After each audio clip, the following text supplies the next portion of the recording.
want to start practicing what I've been preaching. And so that's when I decided to join a consulting firm and actually do the leadership coaching, speaking, writing. Research is part of being in a college setting and part of a PhD program. So I really enjoyed the research and the writing. And this book actually is an outgrowth of my last book, which is called Leading with Wisdom: Sage Advice from 100 Experts. And that was published in 2013. And the chapter that resonated with most people, or what I felt like it resonated the best, was Leaders Live Their Legacy. And so then I did a Yeah. deep dive into legacy work and interviewed more people. And really, this book is for everyone because I say that the most important person to lead is yourself anyway. But it does have leader in the title. But it's really for anyone at any age and stage of their life. Yeah, that makes so much sense. Thank you for sharing, Jan. And how did you put together the information? What was the challenge with regards to the research and the study that you had to put together to get the information for the final publication? How challenging was that for you? Yeah, that's a great question. So basically, I really did a lot of research on happiness, meaningfulness, Hmm. which all kind of legacy, which all kind of fits into, living a life that matters. And then I interviewed people, and the themes became chapters in the book. So, Right. if I had to kind of give an overview, I'd say, well, in order to really, live a life that uh, really matters, a lot of it has to do with keeping your ego in check. So I've got a chapter Hmm. on ego. A lot of it has to do with embracing death and dying and grief, Yeah. which, yeah, that's a chapter. Another Hmm. chapter on relationships, because relationships are really critical to helping us get through life. And Yeah. loneliness was an epidemic before the pandemic, so that's only gotten worse. So there's a Hmm. whole, and at the Yeah. end of each chapter, I have what I call breadcrumb ingredients for implementing or executing those practices in the. So each chapter kind of ends with some practical exercises that people can try to incorporate into their life. Yeah, great. And how did you come up with the name, the title Breadcrumb Legacy? I mean, I know the other part is easy, how great leaders live a life worth Sure. remembering, but what made you pursue that opening title of Breadcrumb Legacy? Yeah, It's that's so I. not. Yeah, thank you. Well, I was doing workshops, and Uh-huh. so I would do leadership workshops, and when I would be talking about legacy, I'd say, "Well, when do we leave our legacy?" And people would say, "Well, at the end." I'd say, "Well, at the end of what?" Yeah. "Well, at the end of life, when we die, at the end of a career, when we retire." And I'd say, "Well, Wow. what about at the end of this meeting, at the end of this workshop?" I said, "We're leaving them Yes. all the time." And then all of a sudden it just became breadcrumbs. We're leaving breadcrumbs, and we're leaving a trail that it could be positive, it could be negative. We're leaving a trail that others will remember. And I think when we think about this and anticipate this trail that we're leaving, it can be like our North Star. It can be like, our moral compass to keep us on the right path. Yeah. Sounds interesting. Thank you for sharing. So you are a certified sage in leader. You want to tell Mhm. us a bit about that, John? Sure. There's an organization, and it's called Saging International. Now, they have Hmm. copyrighted that term. So it's SAGE dash ING, Right. Saging Right. International. And the website is Hmm. saging with a dash.org. Yeah. And it's been Okay. around for several decades. But and I got introduced to it. I talk about this in the book. I got introduced to it by my professional mentor, Hmm. Dr. Elmer Burak, and he sent me this Yeah. book called "From Aging to Saging." Um, Yeah. And I read that book and I practically underlined every sentence. And then I joined this organization um, to become a certified saging leader, which saging is kind of another word for positive aging, conscious Yeah. aging. Um, and the people are smart and nice and lots of resources. And I'm still involved in the organization. Anyone can be involved in it. I encourage your listeners to check it out. Yeah. Um, and so that work has definitely informed my work, and then I integrate it into my writing. And so I often ask people, what's the difference between getting older and being an elder, or what's the difference between aging and saging? And so a lot of Uh-huh. it has to do with wisdom. Wisdom's one of my favorite Okay. words. Yeah. Thank you for sharing, Jan. So you are basically a leadership development consultant and a speaker. Hmm. So the question I wonder is, how much of a role does the publication Breadcrumb Legacy play in what you do as a leadership development consultant? And are there other speaking engagements that are coming off of the publication of the book as a result? Hmm. Um, One so far. The book just came out in January, so Right. it's new. It's a brand new book. Yes. But I would say I Yes. have been incorporating many of these concepts since my last book, which and Okay. I had incorporated those. I've been on this journey since probably 2007. And Okay. so while I do the research and I interview people, then I integrate what I'm learning into my work. And so I would say that, I've been really sharing some, not really the breadcrumb concept, but I've been Yeah. sharing this idea of legacy and embracing one's own mortality and controlling the ego.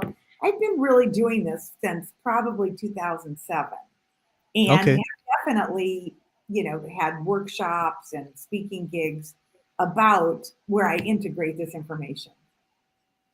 Okay. Great. Thanks for sharing. So you spent 30 years at Central College Yes, and as a professor emerita of business management and the former Mary and Katie Cook Endowed Chair in Leadership and Character Development. So your background in terms of your genre is very strong.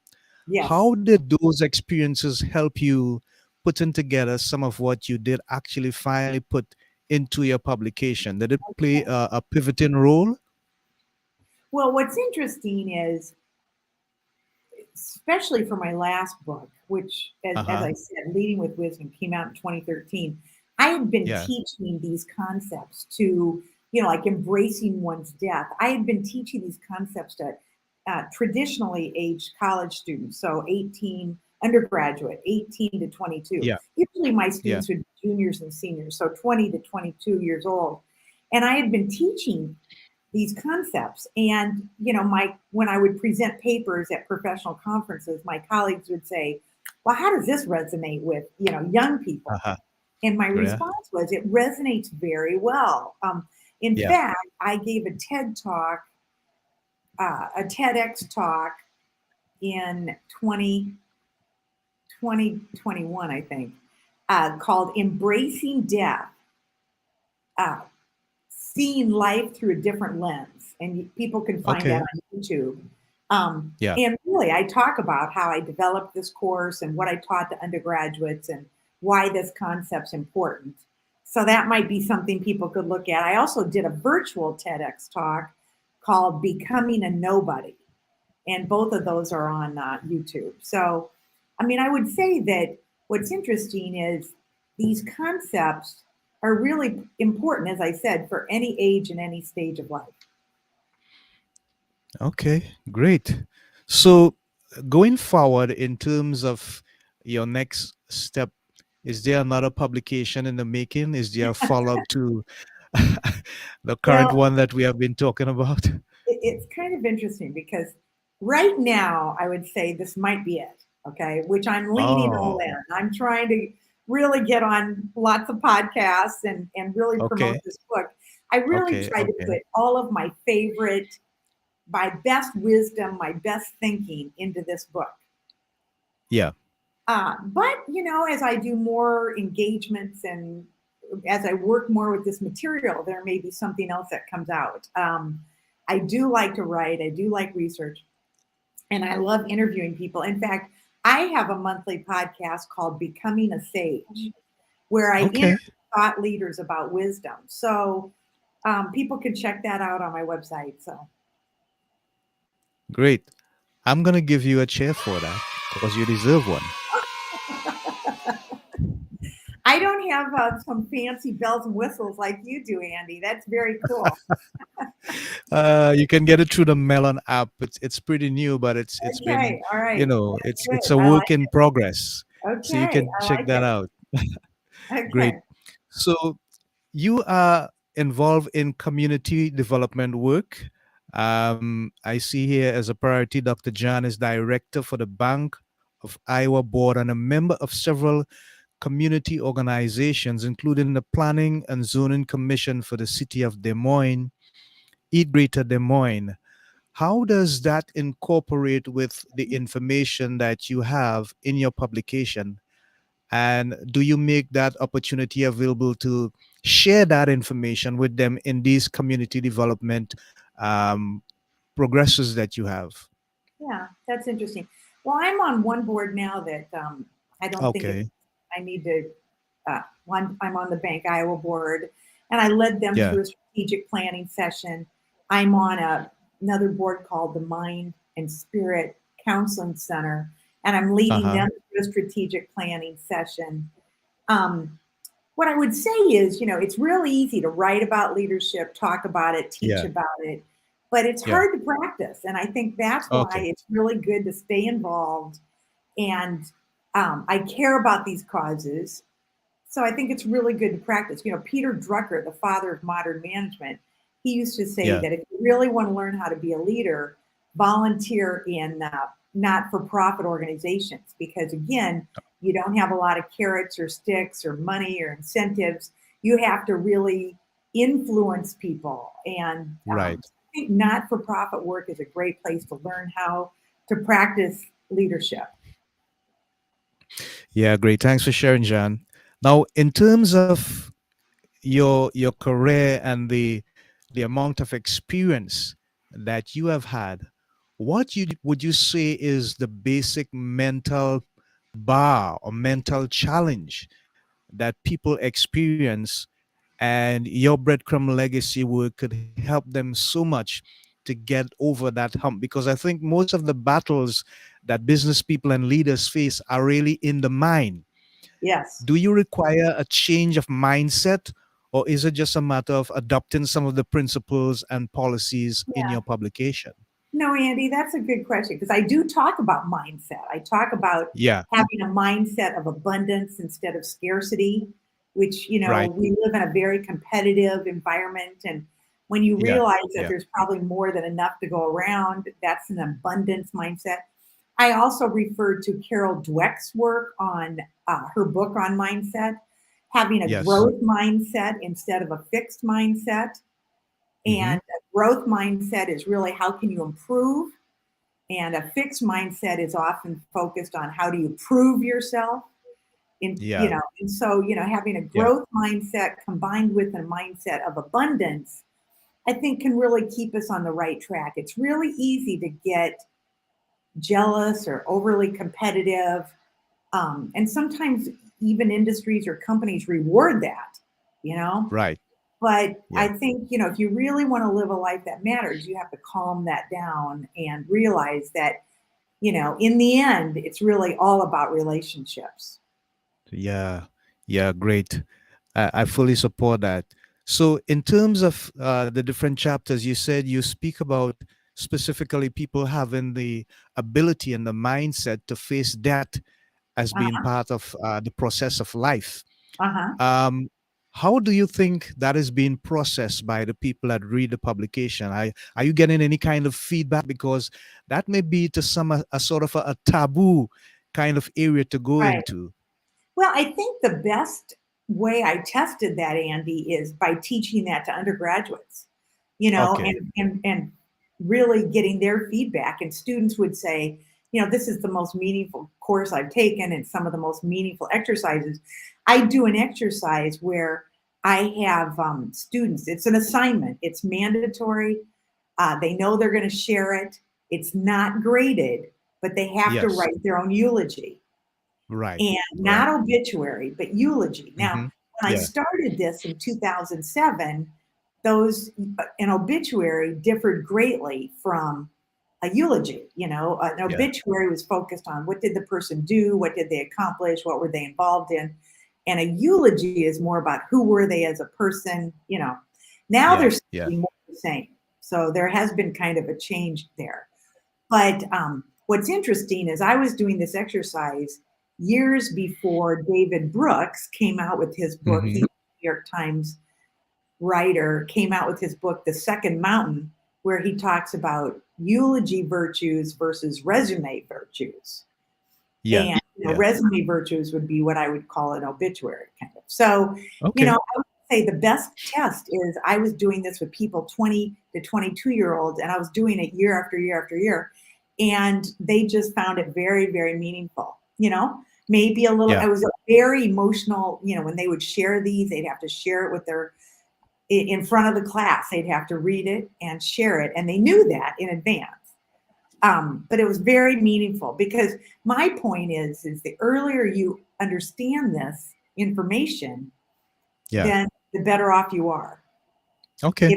Like if that's how you want to be remembered, if you're writing that at 22 and that's how you want to be remembered, then why not start living your life like that right now? Yeah.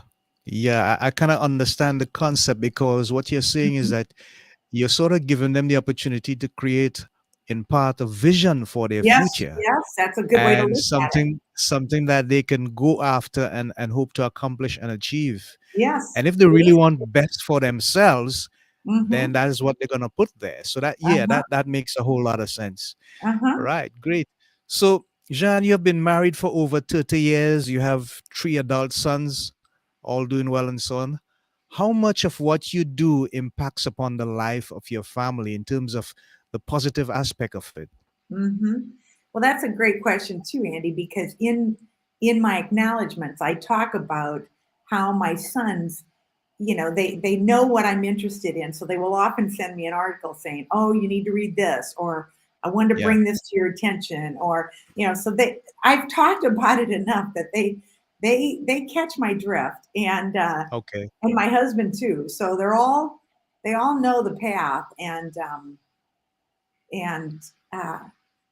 again, the other thing that I talk about in my book is forgiveness. We're not perfect people, Right.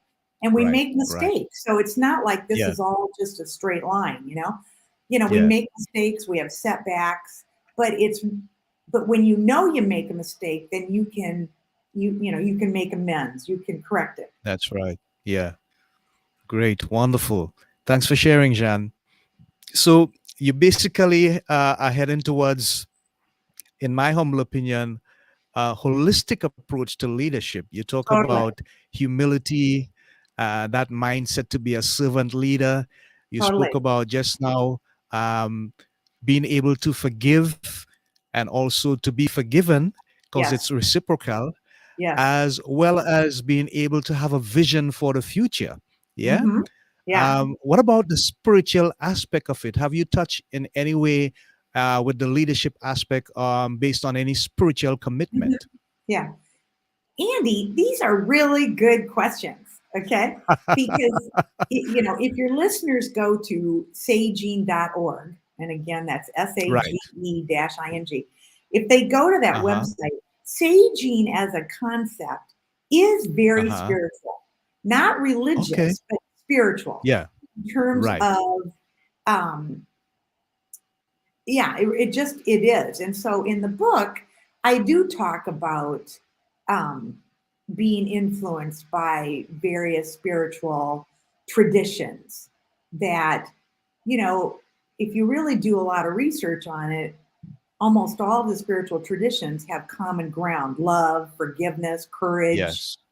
Um, Yeah. and so I do integrate that because saging is a spiritual concept. Okay. Great. Wonderful. Thanks for sharing. So, Jean, in terms of mentorship in your life, and Hmm. I always just ask this question to most all my guests that come on my podcast: is there that pivotal person, that still voice that you go to? I know you mentioned some names in terms of writers and authors and stuff, but Hmm. sometimes in life we have this individual person that we go to when we need to make tough decisions or hard choices. We just need that still voice that would say, "Hey, Andy, John, no, think about it this way. Have you looked at it this way?" And they give you options because they have an objective and a clear mind because they're probably not personally involved in the situation. Is that a person that available in your life for you?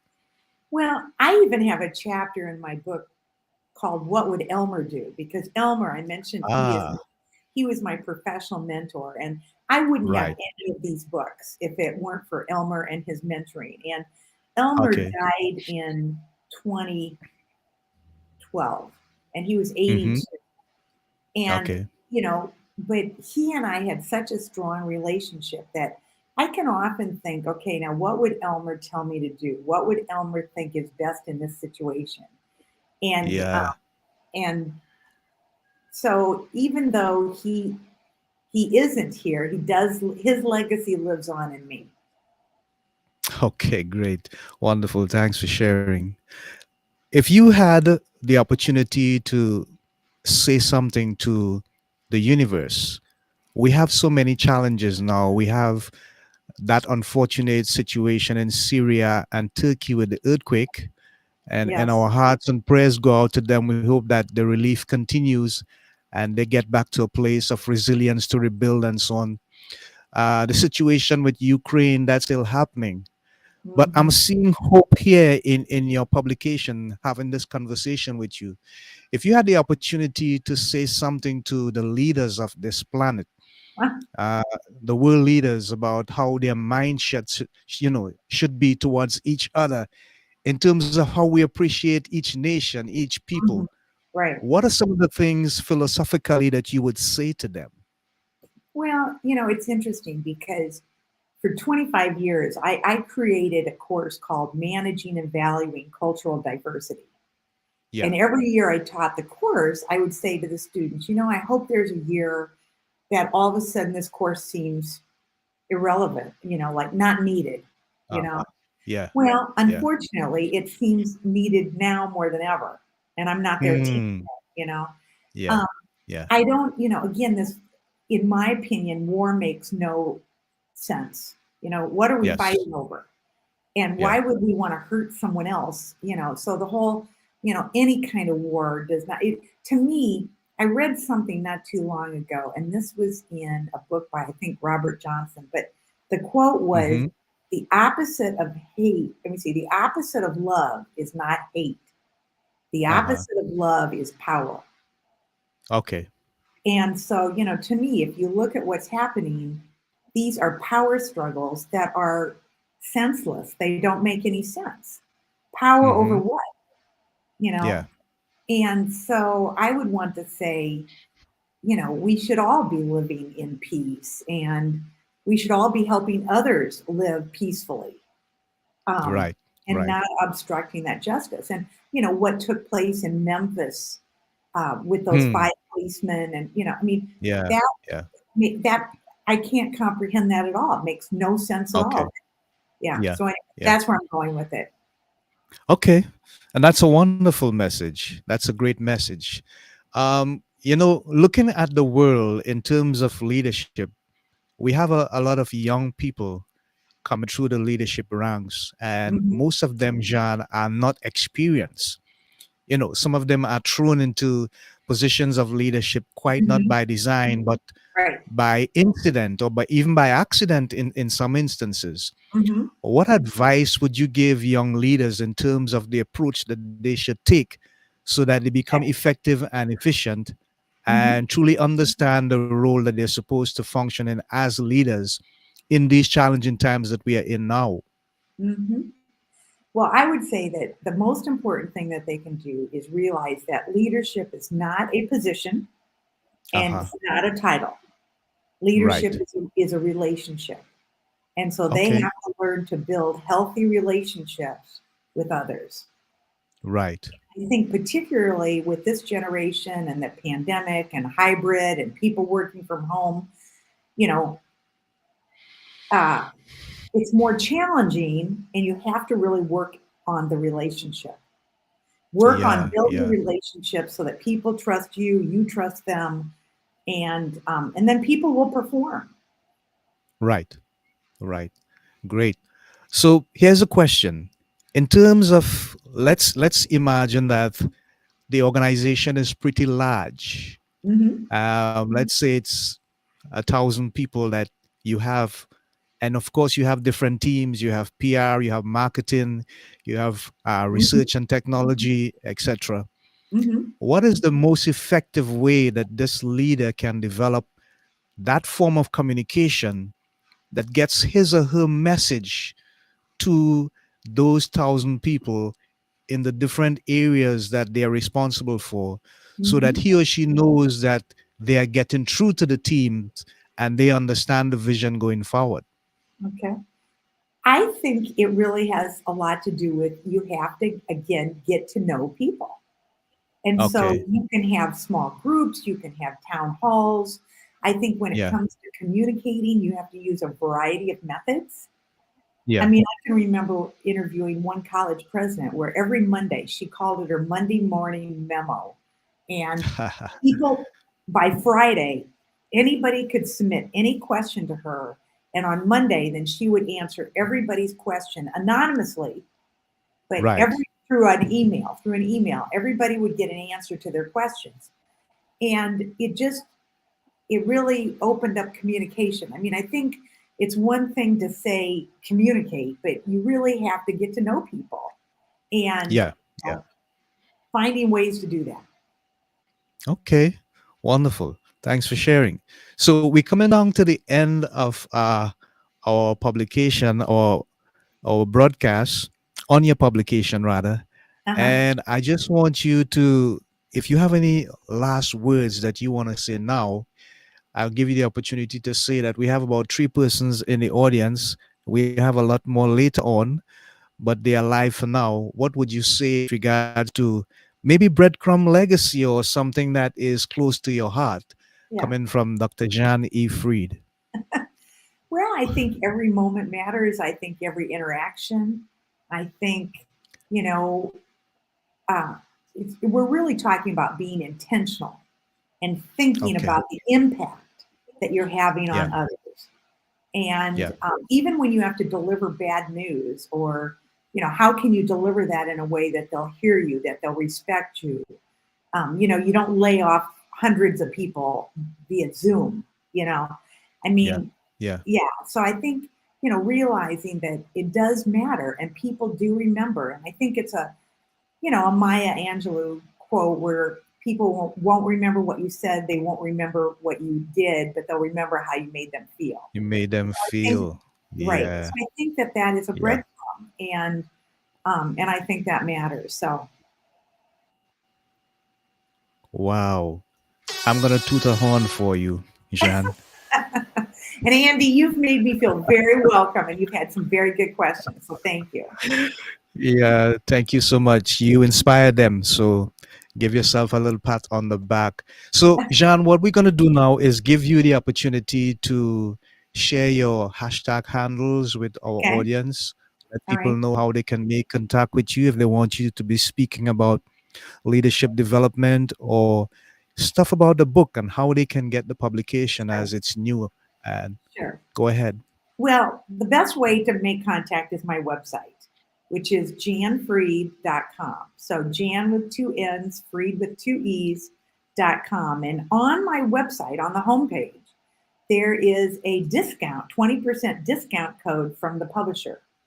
So you can find that on my website, or you can find the book, Breadcrumb Legacy. You can find it on Amazon. Um, and I see where Andy's put up my Facebook and he's put up LinkedIn. I'm on those. LinkedIn, I post quite a few things. On my website, I mentioned before, you can find my podcasts and you could listen to some of my podcasts. I have a monthly newsletter that is a pretty fast read, but people tend to like the format, and you can subscribe on my website for that. Um, so I think the website, again, I want to encourage people to look at that 20% discount from the publisher that is there. And I've just been honored to be on this podcast, Andy. It's been an honor to have you, Jann, and thank you so much for the information and the stuff that you have shared. It has been quite enterprising and amazing and full of value. Wonderful content for so many people. So I'm just going to share a little information with our people with regards to what's happening. We're going to have Shelly Najar, coach, coming in tomorrow at 12 noon. She's a mindset, nutrition, and a coach, and she's going to be coming in at 12 noon tomorrow in the breakout room. And then on Thursday, the 23rd, we have Pastor Bill Jenkins, pastor and author, and he's going to be on Let's Just Read, the same podcast now at 12 midday. At 12 midday. So those are the two guests that you need to look forward to on Andy's personal development. So for now, I'm just going to share my little thanks to the audience. Their 10 seconds. So let me see if I can find it for you guys.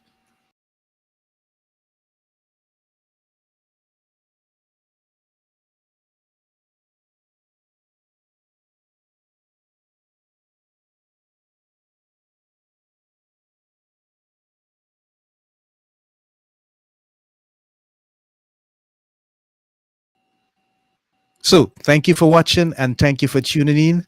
Until next time, this is Andy of Andy's Personal Development on Let's Just Read, together with Dr. Jann E. Fried, saying thank you so much for your time. And let me just see what is written on the chat here so we can give a response as we're about to wrap up the show. Let me see. Show on stream. All right. So we had John Campbell and we also had Maud B. Maud B. Chase. Right. Thank you so much for supporting and for looking in our podcast and supporting myself on uh, Let's Just Read with Dr. Jann E. Fried. So until next time, this is Andy of Andy's Personal Development along with my guest, Dr. Jann E. Fried, saying so long, Godspeed, God bless, Shalom, Namaste. Stay safe, guys. Bye for now. Hold on, Jann.